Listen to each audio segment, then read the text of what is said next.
Hello, welcome back to the channel. I'm Ron. If you haven't been here before, a new contender has entered the drone industry, and it's not just any startup company. SiFly, a Silicon Valley-based company out of Santa Clara, has launched two cutting-edge drone platforms. The Q12, shown here, and another one called the Q250. And for some, they're making waves as potential game changers with their flight times, payload capabilities, and US government compliances. SiFly is clearly targeting the commercial and the government sectors, aiming to fill the growing void left by DJI, increasing regulatory scrutiny here in the United States. Now, the Q12 drone has up to 3 hours or 180 minutes of flight time with a 10-pound payload and a 90-mile operational range. This model is tailor-made for beyond visual line of sight operation for things such as infrastructure inspection, emergency response, and precision agriculture. Now, their other model, the Q250 drone, capable of carrying up to 237 pounds for 100 minutes and 85-mile beyond visual line of sight range. That opens the door for replacing helicopters in tasks like fire suppression, agricultural spraying, and remote logistics, all at a fraction of the cost. It's also worth mentioning, as far as noise reduction goes, the SiFly also claims its drones are 10 times quieter than the comparable platforms that are stating they're nearly silent at 100 meters away, making them well suited for operations near residential areas, sensitive environmental areas, or public spaces where discretion is a must. Both drones are NDAA compliant, making them eligible for US government and defense contracts, a clear strategic move given recent efforts to curb the use of DJI drones in sensitive military-type applications.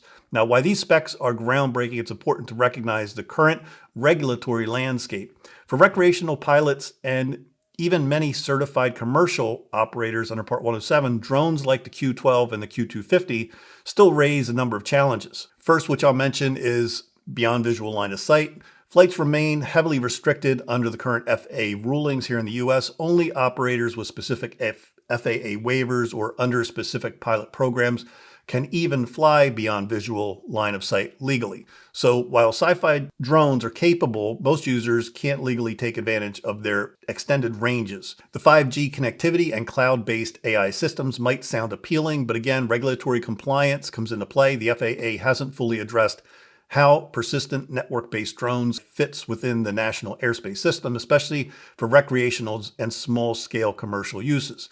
Payload weight and use cases such as agricultural spraying and logistics delivery are typically governed by strict operational rules as well.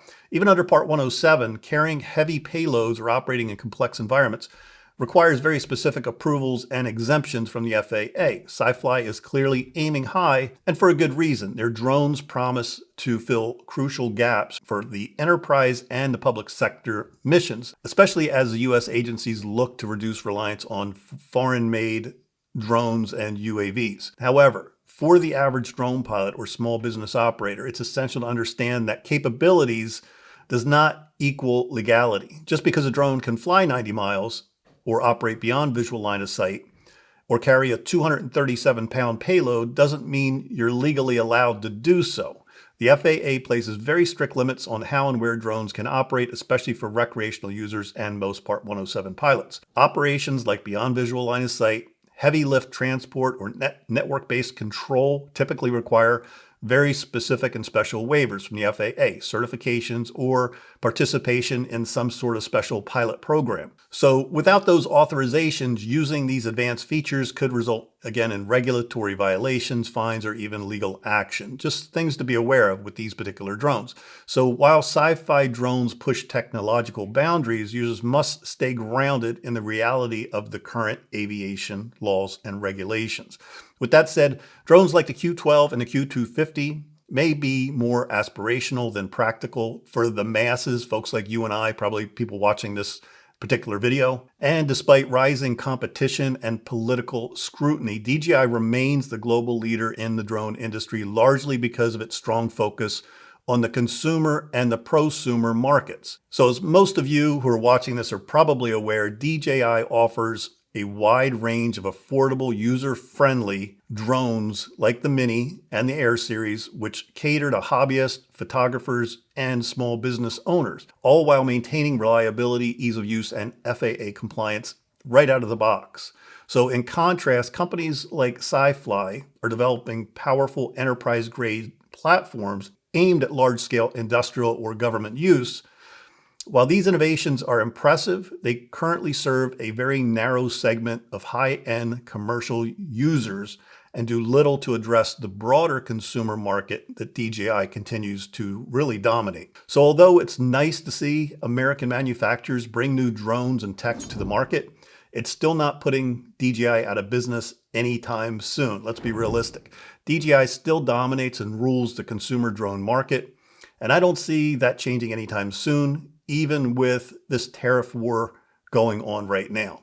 And with that, that's really it for this video. I'm encouraged to see more US-based drone manufacturers like this, but it's clear that DJI will remain the leader for consumer and prosumer customers for now and probably for quite a few years to come. So with that being said, if you have any comments or feedback, I'd love to hear from you down in the comments below.